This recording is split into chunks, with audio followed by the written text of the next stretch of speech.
الحمد لله رب العالمين والصلاة والسلام على خاتم الأنبياء والمرسلين سيدنا محمد النبي الأمي الكريم وعلى آله وصحبه أجمعين. أما بعد, chers frères et chères sœurs, hier, une question qui a été posée par rapport à la relation dans le couple. C'est un jeune couple qui vit une situation difficile et qui est aux abords du divorce. Si on est face à une telle personne, peut-être, Inch'Allah, que Dieu nous en préserve, que nous ne tombions pas dans cette situation-là. Mais si on est face à quelqu'un qui vit une difficulté dans son couple, une crise, qu'est-ce qu'on pourrait lui donner comme conseil? C'est le sujet d'aujourd'hui, Inch'Allah, ce sujet qui est sensible, qui est d'une part ce que Allah subhanahu wa ta'ala a rendu halal, mais ce qu'il déteste le plus détestable dans le halal, c'est cette question du divorce. Et il y a un hadith dont l'authenticité est disputée qui dit « Abradu al-halal ilallah at-talaq ». Et c'est d'un autre côté, c'est ce qui fait le plus plaisir à Shaytan. Le must, le top du top pour Iblis, c'est d'arriver à séparer deux êtres qui se sont aimés, qui se sont engagés pour s'unir dans cette vie à l'au-delà. Alors c'est de ce sujet, Inch'Allah, qu'on va parler. Et pour en parler, on va suivre 3 étapes. On va voir dans un premier temps une dimension spirituelle. On va voir comment, ce qu'on vient de dire, la Shaytan est heureux de voir un couple se diviser. Et qu'est-ce qu'on peut faire en conséquence? Ensuite, ça va être une dimension plus intellectuelle, où là, on va se référer à une partie d'un verset du Coran et un hadith du prophète sallallahu alayhi wa sallam qui nous disent l'importance de mesurer les choses avec objectivité et de ne pas considérer que tout est noir et que tout est négatif, mais qu'il y a plein de biens qu'il faut aller chercher. Il faut être juste dans son jugement. Troisième et dernière étape, ça va être plus dans l'affectif et on va y aller avec un conte qui nous dit la centralité de la communication pour gérer plein de choses et prévenir de tomber dans une crise. C'est la manière dont on communique qui apporte énormément. Alors, commençons avec ce fameux hadith qui dit que Shaytan, ce qui lui fait le plus plaisir, c'est de voir un couple arrêter d'être unis. Il y a un hadith du prophète sallallahu alayhi wa sallam dans Sahih Muslim qui dit « Inna shaytana, inna iblis » on parle donc du chef des shayatin « yada'u arshahu ala al-ma » il a son trône dans ce monde. Après les détails, Allahu a'lam. Mais il a son trône et comme tout bon big boss, il reçoit son armée. Il rend des comptes de ce que font les shayatines qu'il disperse à travers le monde. Et donc il reçoit les gens de son armée, yab'athu saraya, et il dit le plus proche d'entre eux à son cœur de son armée est celui qui a fait le plus de méfaits, le plus de fitna. فَأَدْنَاهُمْ مِنْهُ مَنْزِلَةً أَعْظَمُهُمْ fitna. Celui qui est le plus proche au cœur s'il a un cœur shaytan, c'est celui qui fait le plus de fitna. Et là, les gens de l'armée vont exposer, ok, qu'est-ce que j'ai fait? Et certains vont dire, moi, Iblis, j'ai fait ceci et cela et ceci et cela. Il est fier. Mais Iblis lui dit, tu n'as rien fait. Tout ce que tu me rapportes là n'a pas de valeur chez moi. Ramenez-moi quelqu'un d'autre. Et une autre personne dit, moi j'ai réussi à faire ceci et cela et ceci. Et Shaytan lui dit, tu n'as rien fait. Amenez-moi quelqu'un d'autre. Et là une personne vient, un Shaytan vient, et il dit, ma taraktuhu hatta farraqtu baynahu wa bayna imra'ati. Il dit, je les ai pas laissés jusqu'à ce qu'il se sépare de son épouse. J'ai continué à semer la discorde, la haine, le mal, la fitna entre les deux, jusqu'à ce que j'ai brisé ce couple-là. Qu'est-ce que fait Shaitan? Il le rapproche et il lui dit Ni'ma anta, et tu es le meilleur d'entre les tous. Tu es le plus rapproché à mon cœur. Ni'ma anta, quelle personne tu es. Et un des rapporteurs du hadith, Al-A'mash, il dit Arahu qala iltazama. Il l'a même pris dans ses bras tellement il le considère avec beaucoup d'honneur, ce shaitan. Qu'est-ce qu'on en retient comme leçon? Quand on est dans une situation difficile, on a tendance à imaginer l'octogone, si vous voulez, un match, la UFC, MMA, et on va faire une confrontation. Alors que ce qu'il faudrait avoir dans notre manière de penser, c'est que ce n'est pas mon épouse face à moi ou moi face à mon épouse. Pas une logique de confrontation entre nous deux. C'est moi et toi qui faisons face à Shaitan. C'est moi et toi qui faisons face à nos défis. C'est moi et toi qui faisons face à ce chemin qu'on veut entreprendre, celui de continuellement plaire à Allah Azza wa Jal.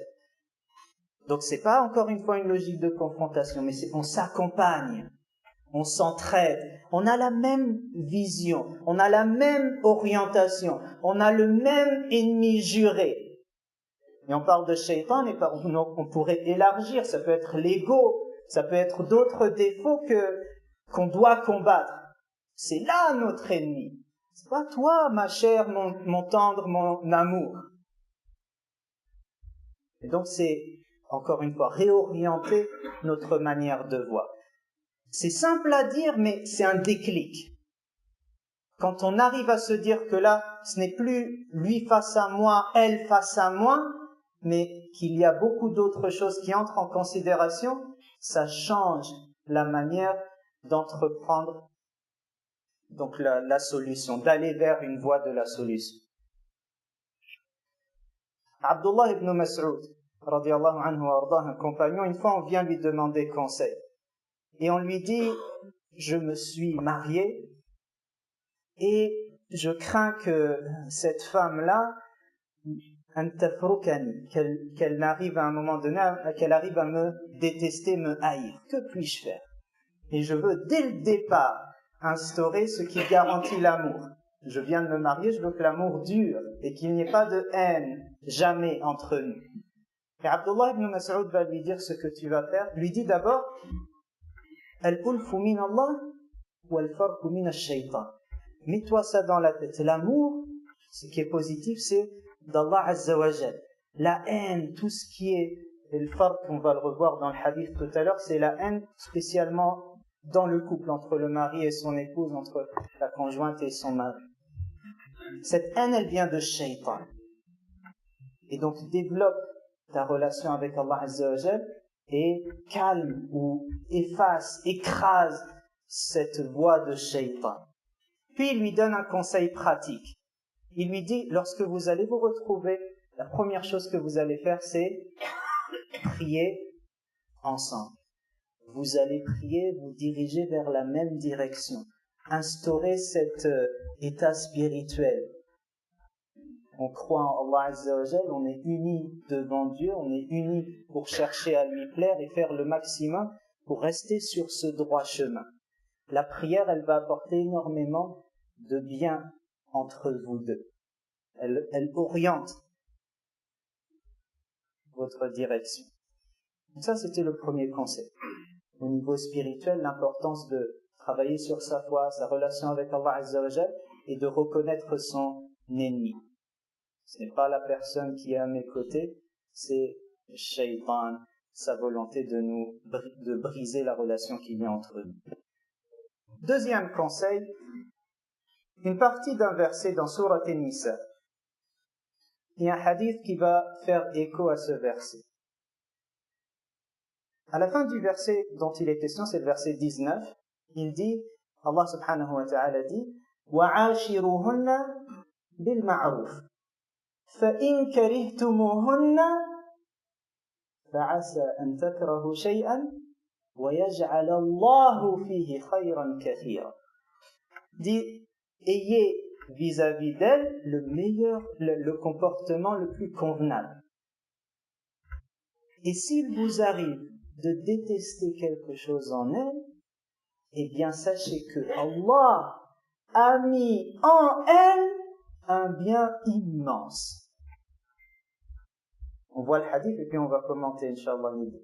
Le hadith, il dit, sallallahu alayhi wa sallam, et le hadith est dans Muslim, comme le hadith de tout à l'heure, لا يفرق مؤمن مؤمنة إذا كره منها خلقا رضي منها آخر. Le farq, on l'a dit tout à l'heure, c'est la haine dans le couple. Et le prophète dit qu'un croyant n'est pas la haine de l'aversion pour une croyante.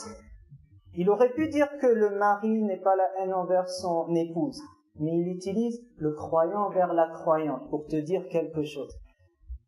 S'il déteste en elle quelque chose, s'il déteste en elle une valeur, un comportement, un khuluq, eh bien il va en apprécier d'autres. Là, qu'est-ce qu'il nous est dit? C'est que quand on est dans une situation de crise, de haine, on a tendance à regarder d'un seul œil. Et on voit tout ce qui est négatif, tout ce qui est noir. On peut lister tous les défauts. Et on exagère bien des fois. Alors que là, on est demandé de regarder avec les deux yeux. Et de considérer, oui, il y a des choses qui ne m'ont pas plu. Oui, il y a des choses qu'il faut régler. Mais il y a plein de biens. Et au lieu d'aller dans cette logique, comme il est dit dans d'autres hadiths, kufran ou l'ashir. Kufran, littéralement, kufr, c'est le fait de voiler, cacher, je ferme les yeux sur. Et l'ashir, c'est toute la bonne relation qu'il y a entre nous, l'ishra. Et donc, au lieu d'aller dans cette logique de je cache tout le bien qu'il y a entre nous deux, non, je vais le ramener, même j'en ai besoin à ce moment-là en masse, de me rappeler tout le bien qu'il y a. J'ai besoin d'aller puiser de tout ce qui est positif, de tout ce qui est bonne énergie, de tout ce qui est lumière pour combattre cette situation de crise. Donc il faut être juste dans sa manière de voir. Encore une fois, lorsqu'on est dans une situation difficile, on a tendance à voir tout négatif. Là, et Allah Azza wa Jal et son prophète sallallahu alayhi wa sallam te disent ne va pas dans cette tendance-là. Il y a des choses, encore une fois, qu'il faut régler, et tu vas y aller petit à petit ensemble avec elle, et il y a plein de choses positives. Donc, encore une fois, ne peins pas la personne tout en noir. Il y a plein de belles choses qu'il faut considérer. La personne qui m'a parlé hier, là, avec lequel j'ai introduit la khutbah, justement par rapport à ça, il disait ce qu'il lui arrivait de faire, c'est peut-être un défaut qui concerne beaucoup les hommes.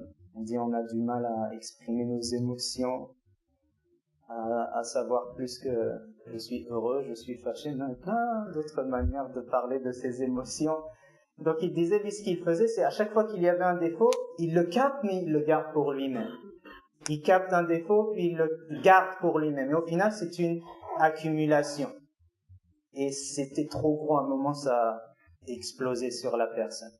Donc une manière de aller vers la solution, c'est dès que tu vois quelque chose qui va pas genre systématiquement comme quelqu'un qui pointe tout ce qui va pas, mais de trouver le moment et puis d'exprimer, voilà comment je me suis ressenti quand telle chose est arrivée. Et on règle, et comme ça, on efface ce qui peut s'accumuler comme mal. On travaille au fur et à mesure à purifier son cœur, purifier la relation.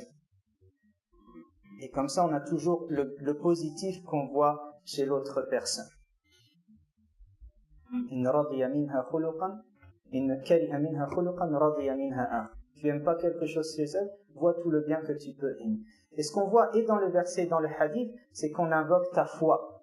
Dans le verset commence par Ya ayyuhalladhina amanu.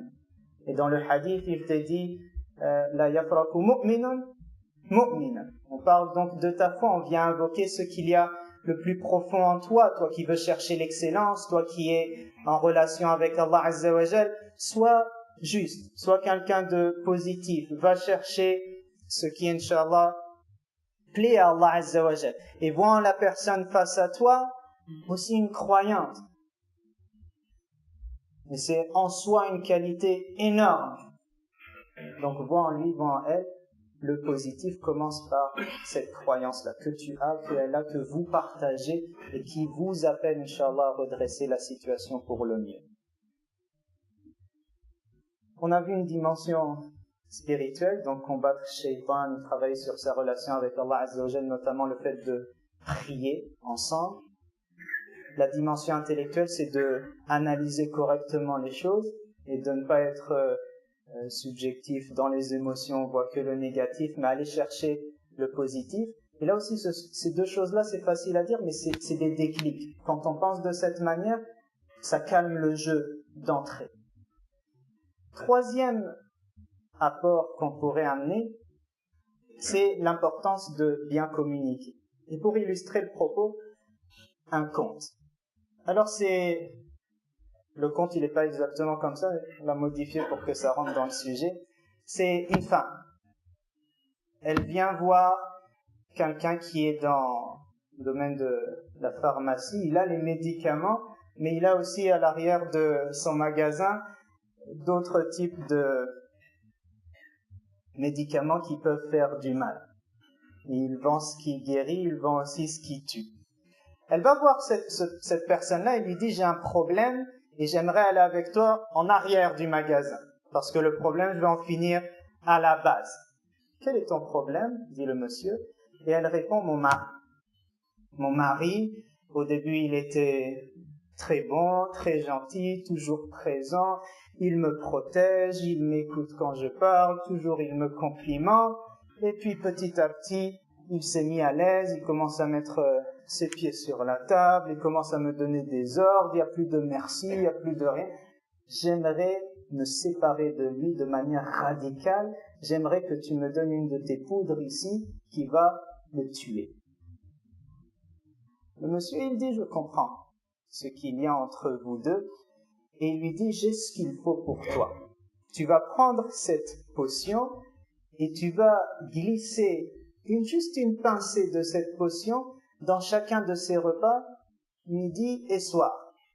Et comme on est smart et on veut pas qu'on sache que c'est toi qui as tué ton mari, alors tu vas, durant la période où tu mets le poison, tu vas entretenir la meilleure relation avec lui. Tu vas lui parler avec lui le plus gentiment possible, de la meilleure des manières. Comme ça va pas éveiller les soupçons et personne n'osera dire qu'une telle a tué son mari. Et c'est ce qu'elle va faire. Le temps passe et elle revient en pleurs vers le monsieur. Elle lui dit, mon cher monsieur, je regrette de t'avoir demandé telle chose. Pitié, donnez-moi l'antidote du poison. Je ne veux pas que mon mari meure. Il la questionne et elle répond, il est devenu une personne admirable. Personne n'arrive à la cheville de mon mari. Un être doux, gentil, attentionné, toujours là pour moi. Et qu'est-ce qui est arrivé? Lui dit le monsieur, c'est qu'en réalité le poison, il était dans ton cœur. Il y avait à l'intérieur de toi la haine qui t'a poussé à vouloir en finir avec lui. Et l'antidote que je t'ai donné, il a été en fait, c'était pas le poison que je t'ai donné, mais c'est l'antidote pour ce poison qui est à l'intérieur de toi. L'antidote à cette haine-là, c'était toi de faire le premier pas. C'était toi de prendre tes responsabilités au lieu d'être passif, d'être actif et au lieu de s'attendre à ce que lui me parle correctement, toi engage le processus. Et tu vas voir que la réaction, elle va être à la hauteur de la manière dont tu agis. Tu lui as bien parlé, tu l'as éduqué à revenir à une belle manière de parler, et c'est ainsi que la situation s'est réglée. Il dit, ne t'inquiète pas, cette poudre que je t'ai donnée n'est rien autre que de la farine. Et il n'y avait rien dans ce que je t'avais donné. Voilà donc comment on pourrait clôturer. La communication, c'est central dans toute relation et notamment dans le couple. Et quand on prend des livres qui parlent de tout ce qui est relation dans le couple, vous voyez la très grande majorité, parfois le livre au complet te parle de communication. Parce qu'encore une fois, c'est central. La manière dont on parle, dont on se parle, dont on se regarde, dont on reconnaît la sensibilité de l'autre, on sait comment lui aller dans le sens qu'il veut. La communication, c'est central. Et ce qu'on retient, c'est prendre les choses en main, être de ceux qui font le premier pas, qui engagent la bonne relation. Et Inch'Allah, de cette manière-là, on arrange. On arrange ce qu'il peut y avoir en nous comme haine, comme poison. Que Dieu nous aide à cela. Allah subhanahu wa ta'ala nous aide à faire de nos maisons, de nos demeures, comme il est dit dans le Coran, Ja'ala min buyutikum sakana. Dieu a fait de nos demeures un endroit de sérénité et de paix. C'est un paradis. À l'extérieur, on peut être tenté par mille et une choses. On rentre à la maison, Inch'Allah, qu'on travaille pour que ce soit un apaisement. Que Dieu nous soutienne dans cela. قولوا قولي هذا واستغفر الله لي ولكم